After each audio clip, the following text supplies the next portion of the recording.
Hello and welcome to Newspeak. I'm Peter Whittle, joined as usual and as ever by Rafe Heydel-Mankoo, Senior Fellow and Historian, Amy Gallagher of New Culture Forum and Stand Up to Work, and Dr. Philip Kiszely, Cultural Historian, Senior Fellow. At least three of us have risen from our sick beds to be here with you today. Such sacrifice we show. Anyway, want to start immediately with record numbers of migration, Rafe. I mean, there's a lot more to talk about with this, but we'll start off with this figure, shall we? Have 900,000? 900. That's right. So if things weren't bad enough when we had data showing that we had over 700,000 net, which was a new record high, apparently that wasn't actually the entire story. Now it's revealed 906,000 people came to this country in the year ending June 2023. And in fact, in this calendar year alone, we're already also have 700,000 people arriving in this nation, completely, unprecedented. It amounts essentially to, the number of people that they forgot to count amounted to 3 years of immigration in the 1980s or 1990s, if you can imagine it that way. It's quite remarkable. And of course, it shows that none of the promises that were made by the last government have come to, they promised at the very end to try to ease the visa restrictions. There's some talk that might happen in this next year coming. But clearly, once again, none of the strategies have worked. We've been given data from the OBR showing that only 1 in 20 immigrants to this country is a high-skilled immigrant who is a net contributor to the economy. The vast majority of the immigrants who come here are low-skilled immigrants who are a drain on the economy from the moment that they set foot upon British soil. By the time they reach retirement, they cost £151,000. If they live to 80, then they cost up to £460,000. And yet this giant Ponzi scheme keeps going on. And in fact, you've just had the Shadow Home Secretary, Chris Philp, said, we're going to analyse whether the economic benefits of increased mass immigration. Like, hello, you had the entire apparatus of the British state at your disposal, and you didn't do that research then. I mean, it's remarkable to see these two governments, Labour and the Tories, the two great architects of the greatest act of harm in our history, still failing to understand the severity of what they've done, blaming each other, and still not having any real plan for action. We know why Labour did it, but Boris Johnson, of course, put the pedal to the metal. 3 times. Well, he quadrupled the number of immigration that we had under Tony Blair. He's now gone on record completely unapologetically saying it was done in order to stave off inflation. Well, I'm sorry, given the two evils, I think we would much rather have inflation. And the reason we have all this is because essentially we've had the Tory party in hock to big business and the CBI lobbying them to increase immigration, to suppress wages and avoid businesses investing in expensive capital infrastructure, job automation, machines that can pick apples from orchards, all that sort of stuff we could have had done over the last 20 years. And instead of that, we've just opened the doors to mass immigration. And almost all of our ills can be traced back to that in some way, from the housing to the cost of transport in this country, potholes on the street, GPS waiting lists, education, all of the ills that we can somehow link immigration to the majority of them. Crime. But of course, we have a hell of a lot more different restaurants, don't we? I mean, we've got the recipes now, as the old joke goes. Yes, exactly. Yeah. Exactly. Actually, there was quite an interesting, intervention is the wrong word maybe, but Keir Starmer, the Prime Minister, had this to say about immigration. Ollie, if we can just show this clip now. Now, the Independent Office of National Statistics has conducted vital work on the state of immigration and found the previous government were running an open borders experiment. As the ONS sets out, nearly 1 million people came to Britain in the year ending June 2023. That is 4 times the migration levels compared with 2019. I sort of felt that I'd stumbled into an alternate universe when I saw this, actually. Amy. Yeah, I first thought it might be AI generated or something. I couldn't quite believe it. When I realised it wasn't, I think I experienced what Dominic Cummings once described as narrative whiplash. which is when the political or media narrative suddenly kind of switches complete 180 in the opposite direction, and you're left kind of just, you know, in a state of whiplash because you can't believe that it's happened. Because he's done this kind of what is essentially, by his own standards, a far-right speech. I mean, it wasn't that long ago, only a couple of months ago, he was smearing all rioters and anti-immigration protesters as being, you know, driven by far-right hatred.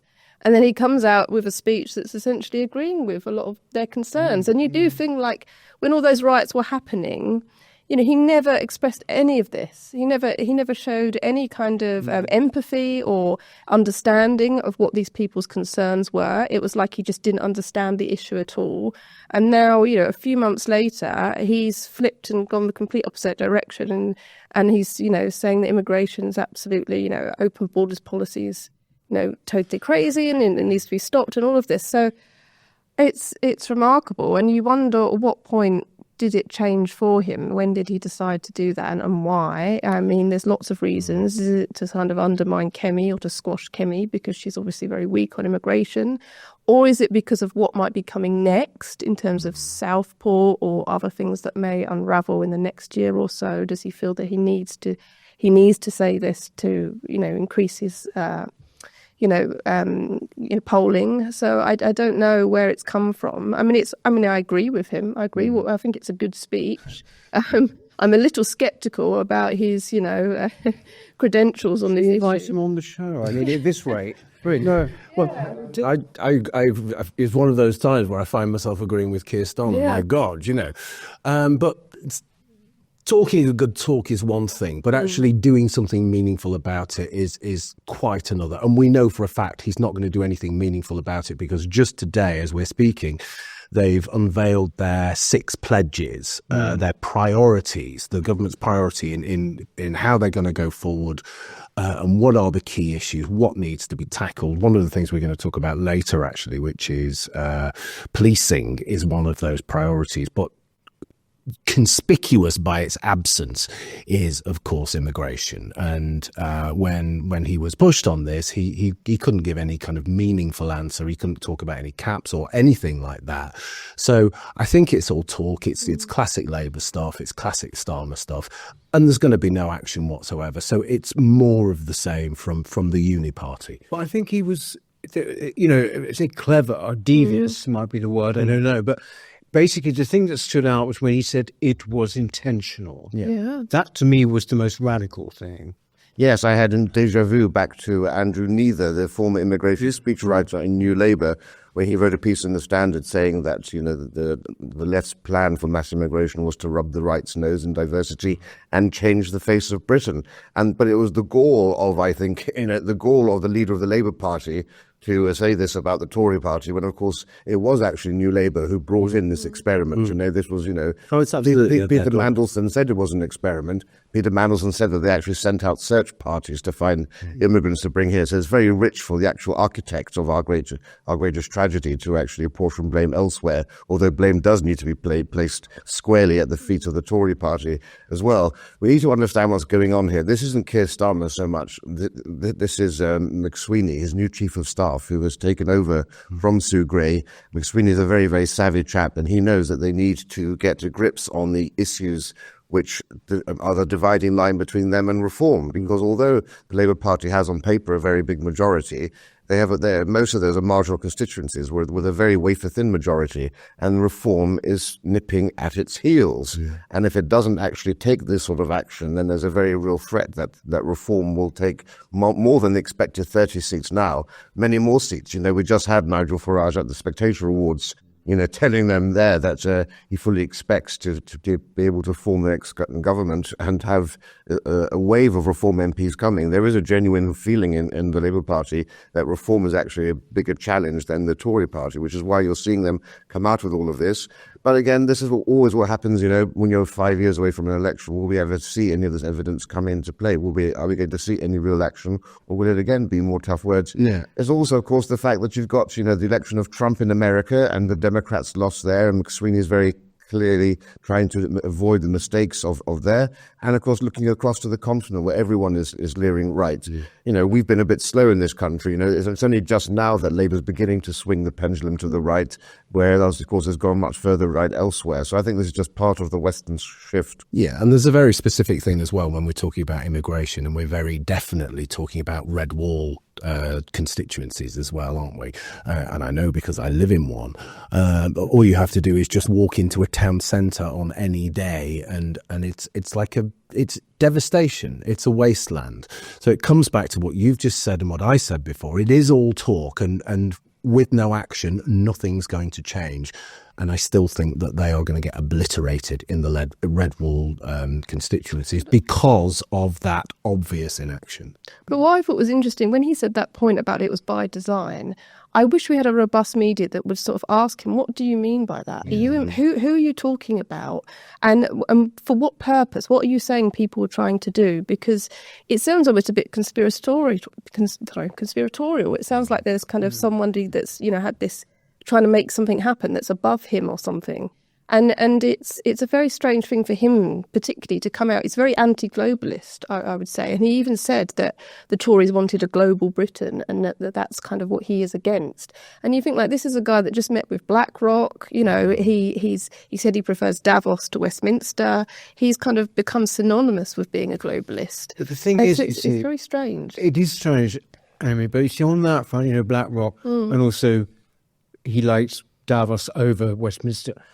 Those comments will not be known by millions of people. Most people won't have known those, and they won't actually even particularly know what Davos is, really. So, I mean, I'm not trying to be facetious. It's just that you always have to think, how is this playing to the country, and how is it playing to the likes and of us? it's actually playing as a personal drama between him and Badenoch, and most people are perfectly happy with that. That's the problem.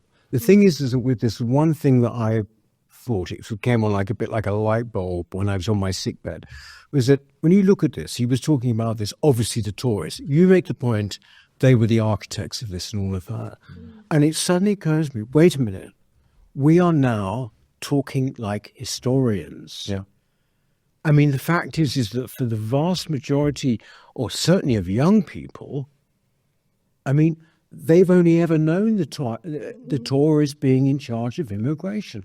You know, how far are you going to go back? And I was sort of thinking, well, if you go back to 1979, you know, when Thatcher got in, you know, people could have sort of sat and said, well, actually, you know, the rot set in around about 1960. And that's what we're now doing. We've actually got to almost forget about that now. This is, and to that extent, he's actually setting the scene, isn't he? It is the fact that the Tories, it was intentional. We now know from Boris Johnson, this total liberalisation of all the rules. I mean, do you know what I mean? It just came on, suddenly this is now getting to be an historical thing. 14 years is a long time, right? So therefore we've... 3.7 million came in since 2010. That's larger than the population of Wales. Yeah. 8 times the size of Liverpool, 8 new Liverpools under the Tories. But there's sort of almost, in a way, almost little to be gained from constantly kind of blaming Blair, actually. We've now got to deal with, to me, the villain of the piece probably is Boris Johnson. Actually, did you say? Yes, absolutely. Actually, can we have a look before we go on, Philip? Sorry. Because Kemi Badenoch also spoke a bit about immigration. So, Ollie, let's see a little bit of her there. We need to talk about immigration. The truth is that for nearly 30 years, mass migration has been far, far too high under all governments, by all parties, and not just here. Too high all across the Western world, and it can't continue. Underwhelming? Totally underwhelming. Yeah, I mean, Starmer's speech is so much more robust than anything Kemi's said as leader so far. I mean, she essentially said that there needs to be a review on immigration, and she said we need to explore migrants' access to benefits. There needs to be a cap on immigration, but she won't say what amount. So she's just incredible. She's looking far weaker than Starmer is on immigration. I mean, I know it's just one speech that he's given, but she's just not cutting through, and it's been very, very disappointing. And you can see that Labour know that they've got her on this issue because she has a history of advocating for, removing limitations on working visas and so on, and she's been very pro-immigration.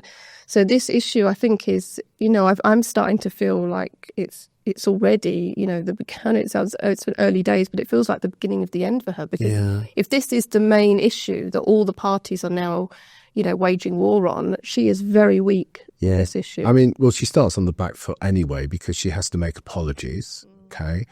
And she has to make apologies not only for just the last 3 or 4 years, but the last 15 years. So that puts her in a difficult position, but then she goes on to say that, oh dear, the ties that bind might start fraying. Right. She's not only is she apologizing for the last 15 years, she's actually 15 years behind everybody else. And when I read that, heard it, I thought, my God, these people are just so far behind literally everybody else who's concerned about this. It's extremely worrying. Is she? So she said that it's the same when people say, if we're not careful, as you say, social cohesion will start to go. But also it's like, this is a threat to our free speech. They're not. We should think, actually, talking about this is always a possibility. It's happened. Well, it's here. Well, there needs to be more integration, and you just think, for goodness sake. How do we generally think? I think what you more or less said, she's shaping up. I don't care. I don't care about her. I don't care about the Labour Party. None of them are up to the task. You can just see that from the statements. I mean, the irony of, Keir Starmer and Labour, who voted against and tried to thwart whatever the Tories tried to do on immigration. The little that they tried to do, even on that, they were thwarted by Labour. So yes, Keir and Badenoch is definitely fair game. But, it's no use Labour, trying to point figures when they're equally culpable in trying to resist any attempts to restrict immigration. It also goes to show a plague also on all those Tory members who voted for Kemi Badenoch, because Jenrick was clearly the one who was much more attuned to the needs of the public and understood the issues of immigration, and actually had real policy plans to tackle it. I mean, the sheer audacity of Kemi and her team to say that they're going to think about repealing the Human Rights Act and they're going to think about leaving the ECHR. I'm sorry, we were calling for this for years. You were in office, you had every opportunity to do it. If you had repealed the Human Rights Act and the Equalities Act, you wouldn't even need to have necessarily left the ECHR, but you didn't do any of that stuff. Those are all Tony Blair's and Gordon Brown's pieces of legislation. We've laid out on this channel, in our conferences and in our books, precisely what needs to be done, and tough action needs to be taken. Sweden is now offering 300,000 krona, about £25,000, voluntary repatriation for people, which, if you're an entire family, is a lot of money. There are real policies being enacted. Sweden has now got its immigration figures down to what its own net zero targets. You're seeing, Germany enforcing its borders. There's so much that can be done, which we've laid out, and they are simply 2 decades behind the times on all of this. And I think we just have to look to reform and hope that people like Rupert Lowe and so forth really do understand where the solutions lie. And then I think reform is the only hope now for affecting real change in this country, if for nothing else than keeping the feet to the fire of Labour and the Tories. But this is the point. You see, I was preempted my question, actually. What has reform said, for example, in this week, other than to lament the huge amounts, which we all do, of people coming in? What is their policy? What are they offering? I'm really not sure. But if we look at the broader context, sure. But if we look at the broader context, I can see the kinds of things that they're saying. So what Nigel's saying about Islam, for example, what they're also saying, what he said a few weeks ago about the cultural impact of immigration. I'm very worried about it, because I've got no faith in the Tories whatsoever. Of course, I'm not interested in Labour, but I look to reform and I don't see a lot of dynamism. I see 1 or 2 people. I see Rupert, for example, who's doing great stuff constantly. But, and I say this as a critical friend of reform. I'm not, but it just really worries me that out in the mainstream, now people are talking about voluntary repatriation as a mainstream subject, okay? Because I mentioned it. Are they talking about it on the BBC? They're not talking about it on the BBC, but they're talking about it on social media, okay? I talked about it on social media, and I did quite a huge response, and from people who ordinarily wouldn't have talked about it, say 5 or 6 years ago, okay? But I don't think that mainstream politicians in reform are up to the discussion. Well, the point, yeah, okay, fine. But the point is, it's not too much to ask, is it, that they actually have a policy position? Well, they're going to come out in the new year. So we know now in January they're going to come out, or early in the new year, with their policy platform. Unfortunately, we do know it's going to net zero immigration is still going to be the central plank of all of that. Or they're going to say, no one should be getting any welfare benefits for the first 5 years of arriving here. Immigrants shouldn't be getting social housing. So they have given us some sort of statements. Rupert Lowe has actually been very good at saying there are more than 1.2 million illegals. They need to have mass deportations there too.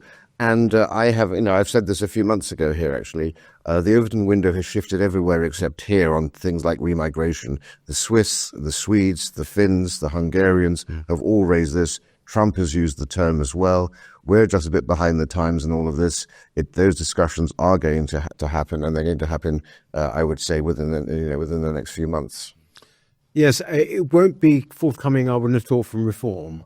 We can have those discussions. I think post-Trump, everything has changed. But when Trump uses this word, remigration, in what context? Is he using it in the repatriation context that is traditional in Europe?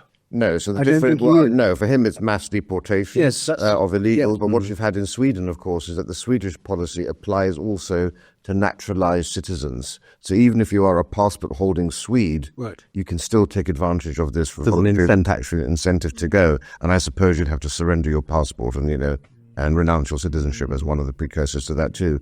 Those discussions are happening, and I think a lot of this, what we're talking about with Starmer as well, is they're seeing the effects, the Trump effect taking effect across the West. I think it's absolutely right and obviously undeniable. It's just that I'm just trying to pin them down and say that this is broadly going to stay the same, this net zero thing for reform. This is the most important policy probably, and the most important issue, of course. And fundamentally flawed, because if you have 600,000 people leaving the country, many of whom will be white British or EU citizens going to Spain or Australia or wherever, going back home to Europe, and that means you can still have 600,000 coming in every year. That's what net zero is. It's not a country, is it? It's an airport. It's an airport. I do know a few Conservative members who are now saying that I think that they would much prefer Jenrick in, actually, now that they're realising what Kemi's like, that she seems quite weak in Prime Minister's questions and she's not going on the attack enough, and that actually he would be more of an equal to Keir Starmer, who I think is stronger than Kemi. Like, she just seems, she doesn't seem serious. She's kind of smiley. She's raising quite petty issues. She's not really grabbing the real meat of the issues that people are really worried about. And she, you think, God, there's so many things that people are upset and worried about and fearful about in this country. And she's not really speaking to that. I think maybe, I don't know if her strategy is to just lie low a bit and not stir things up too much. But it's just, I don't know. I feel a bit disappointed by her, to be honest. Well, yes. I mean, you can feel disappointed. I can. To hear that Tory MPs having second thoughts now, slightly irritating, but absolutely typical. Absolutely typical. What else could you expect from Tory MP? Yeah.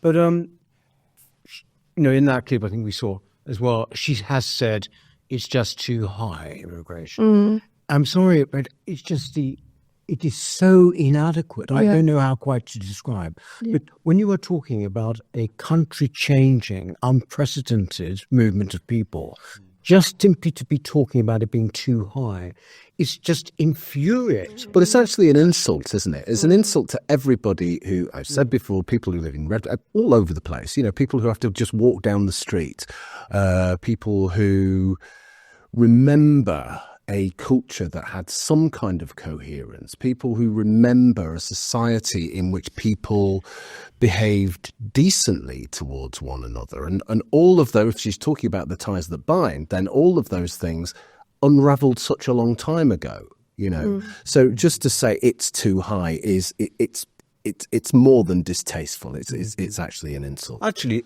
honestly, when people often talk about her being ideological and all of that, to me, actually, she feels like a technocrat. Yeah, True and true. Yeah. True and true. Anyway, wasted enough breath on that. But no, with the immigration thing, I mean, it's obviously just, I think you must think this is called the immigration show or something. But I mean, fact is, why not? Sky had one on climate change. So, I mean, we are monitoring it week in, week out. On a slightly different matter, actually, woke has been eating itself this week, hasn't it? Yeah, that's right. So We haven't mentioned that word for a long time, have we? Woke. Coke. Actually, you'll stand up. Yeah, I am, exactly, yeah. So, this is a story of a footballer named Mark Gay who plays for... Manchester City. Is it Manchester City? I don't know anything about football, so there you go. Well done, Peter.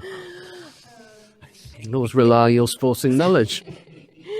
Who has been reprimanded because he wrote... Well, what it is it's the Premier League's annual Rainbow Laces campaign for standing up for support of LGBTQ plus people. So the idea is that you wear rainbow laces or you wear a rainbow on your shirt or whatever to show support for that so-called community. And he wasn't too thrilled about having to wear this rainbow armband. He felt that it didn't entirely represent his views. So he wrote "I love Jesus" across it. And he was reprimanded for doing so. And he doubled down and wrote it on his armband again. I think they've since sort of dropped any formal action against him, but it came up again with another player as well, a Muslim player who just refused to outright wear the armband. But I think it's just brought up this kind of, the woke politicization of sports again. It feels a little bit like the taking of the knee with the Black Lives Matter stuff that we had in football, a year ago. I mean, he's been in his interviews, he's just sort of explained that he believes he's not, hateful or anything like that. He believes in his inclusivity and he wanted his views to be included as well. What, the Jesus? Yeah, that he has, a nuanced take on these ideas, as most of us do now. And I mean, the FA, the Football Association's guidelines say that you shouldn't have any political or religious slogans on your clothes or your shoes. And that's why he was reprimanded. But of course, as many people are pointing out, the rainbow flag now has become highly politicized. If it's for the LGBTQ plus community, I think many people now have an issue, particularly with the T and the Q and the plus, the transgender and the queer and the plus. I mean, plus can go off in any direction. We don't even know what that necessarily means. It can mean all sorts of unsavoury things. So, I think most people can kind of see now that, that there is this political pressure on footballers and it's still continuing. I think it's just raised this issue once again, and that this whole idea of wearing a rainbow, it's like the taking of the knee, and it really just signals nothing. I mean, how does it help anybody? I mean, arguably there is an issue with, not many gay people in football coming out as being gay in football still. But how does this wearing of the armband help? I think it actually, a lot of these woke things does the opposite. It makes people very angry at the so-called community that it's supposed to be representing because it feels tyrannical. I suspect that this guy, he's of African descent, I believe, I suspect he wasn't, homophobic, or he wasn't being openly, hostile to gay people, but he was just saying, I have a nuanced view on this, and actually I don't want to wear something that doesn't entirely represent my beliefs. Why? I mean, when I looked at this on Twitter, most people were supportive of both footballers, actually, which I found quite interesting. But I mean, why should footballers have to, even if there aren't gay footballers, I mean, it's like it's everywhere. You know, why do they have to come out anyway? Yeah. Why do they? It's this whole idea, isn't it, of bringing yourself to work, bringing your true, authentic self to work, and you know there are some problems with that, Greg Wallace. Yeah, if you're bringing your true, authentic self to work. But it's the sound of ideologies clashing, isn't it? It's this sense that it's completely ideological, as Amy says. It's about politics. Either you're in or you're out, and if you're not one of us, then you are problematic. And this quite clearly clashes with his religious beliefs. Now, the Muslim player who just come out and said it clashes with my religious beliefs, that's it, I'm not wearing it, that was fine as far as they were concerned. But because he defaced this and said I love Jesus on it, that became the issue, or at least they said that became the issue. But it comes back down to pushing these ideological agendas, these very, very divisive ideological agendas that are presented as inclusivity and togetherness. And of course, they're not that kind of thing at all. But the thing is, at the same time, though, you're so much about woke easing itself. It just means that some people get a free pass. So, Yeah. And basically, in the pantheon of kind of woke pantheon, basically being Islamophobic is probably beats being homophobic. I mean, doesn't it? Or, you know, I mean, it's Minority top trumps. yeah, exactly. And Zero sort.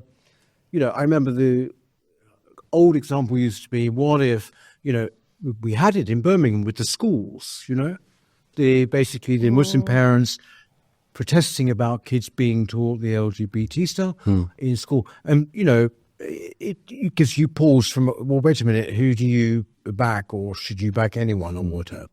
It's the same thing, isn't it? Is it, why should, you know, Christians would not, indeed this guy wasn't, was he? The guy who said, I love Jesus, they weren't given a free pass, but the Muslim guy was. Yeah, that's right. But I think your point about how public opinion has changed on this issue, I think maybe 10 or 15 years ago, people would have had, you know, people have been a bit more hostile to what he was doing. But I think so many people have turned on the LGBTQ plus agenda, you know, gender ideology, you know, feminists and, you know, lots of people, that people feel quite comfortable to say, you know, no, enough is enough now, and that this is going too far.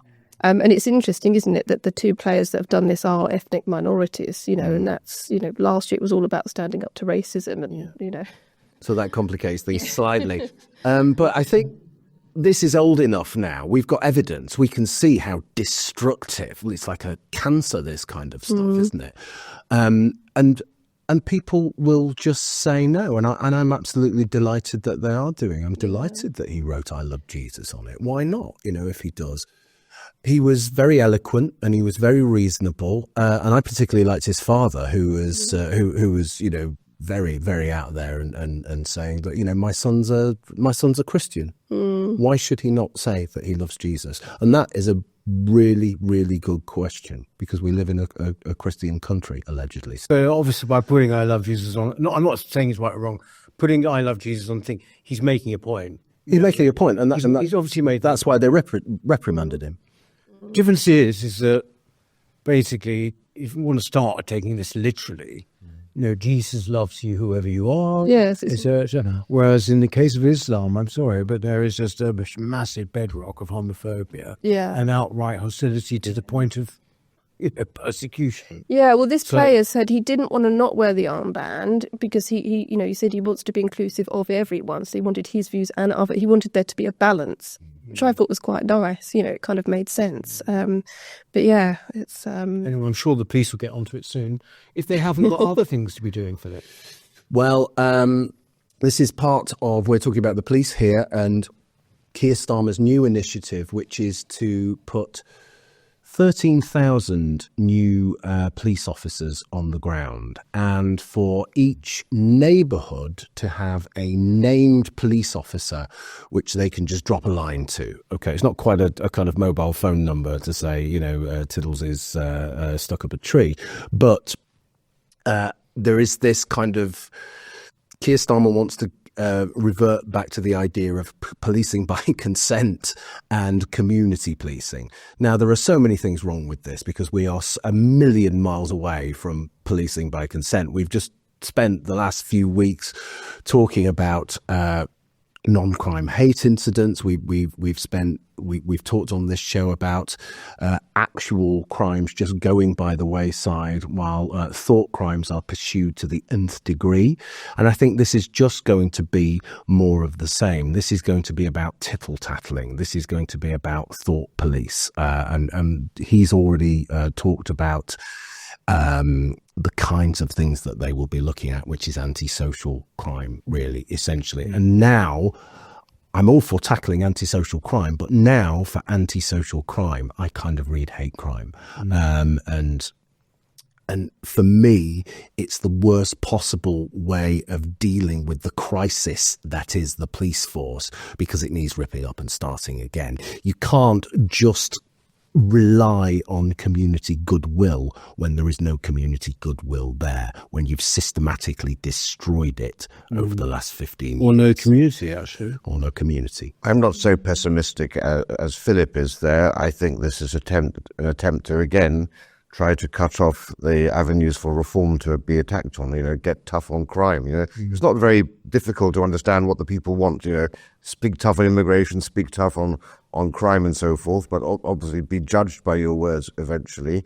Under Tony Blair, New Labour was very successful with its get tough on crime policy, and David Blunkett, the Home Secretary, was one of the toughest Home Secretaries, of the 21st century on all of those issues. And of course, if we had our own government, if there was a new cultural forum government, I'm sure we would all want bobbies back on the beat, because community policing is the best way you can actually stop low levels of incidents, crime and shoplifting and so forth. When you have a personal relationship between a policeman and the shopkeepers on the street, people will be more likely to grass up their mates and tell you stuff if you're a trusted policeman. The problem is, of course, the devil's in the detail here, and that's the fact that they say 13,000, which will bring it back to above the 2010 level of policing, which was the peak we had for policing. But actually, most of those are going to be police community support officers, so the actual number of police on the beat is not going to be that high. The funding isn't really there. So I'm all in favour of that sort of thing, and I do think it will be more on the on the antisocial behaviour, the yobs, rather than on thought crime and so forth, just because of the nature of having bobbies on the beat.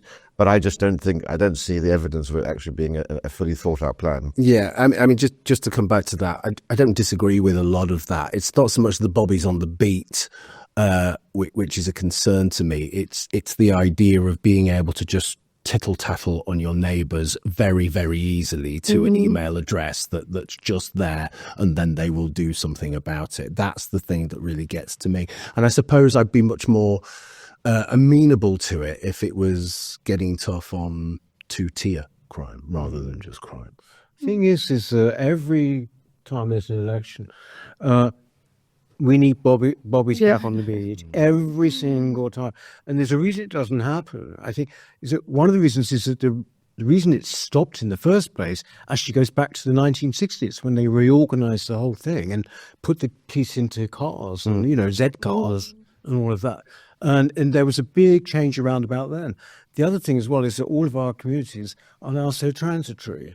Yes, So there is no you community. You can't have Dixon and Dog Green anymore saying, well, the father was always a bit of a bad one, and the sons, that kind of rooted communities. Well, I'm not so sure, because we do have this. I think there's a lot of evidence you can see across in America and Europe and elsewhere where this does actually work. And ethnic minorities are very unlikely to report on or give names away when there's a crime, but if they get to know somebody in their community, and that often means having a black policeman on the beat, they will feel more likely to engage with that person and give them information. I think that's valuable. I also, though, I'd say take women police officers off the streets as well. There's no reason for to have women police officers. They can be doing other tasks and other jobs because they're simply not. I mean, that's it. No women policemen on the beat because they're not up to the task of restraining criminals. It just makes a farce of the whole thing. Well, not just women, no unfit men either, right? Yeah. So you need to be physically up to the task. I'm not going to be chasing down any criminals anytime soon. We just need to have more sensible about the type of policemen who are out there trying to stop crime, because it just erodes belief that the police are an effective force. And it just makes a whole generation of young kids growing up laughing at the police when they see Mr. Wobble coming over with some woman.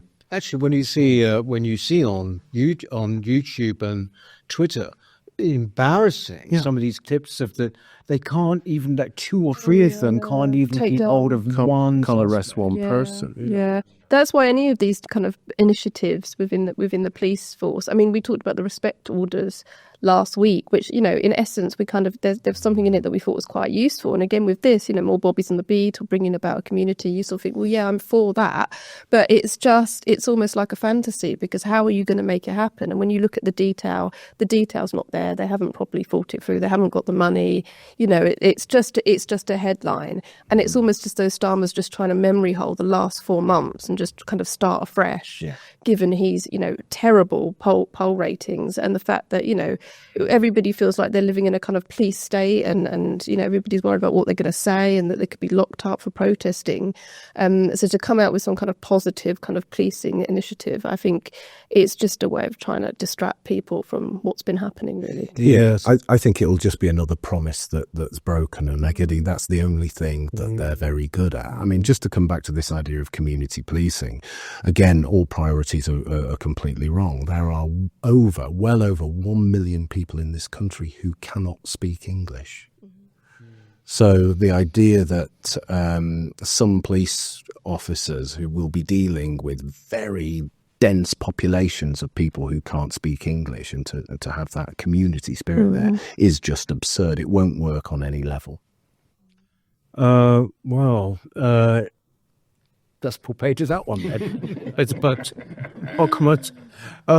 Thank you very much, Philip. Thank you very much, Amy. Thanks so much, Rafe. We're just going to carry on a little bit more for our members. But in the meantime, see you next week. Thanks for watching. Hello.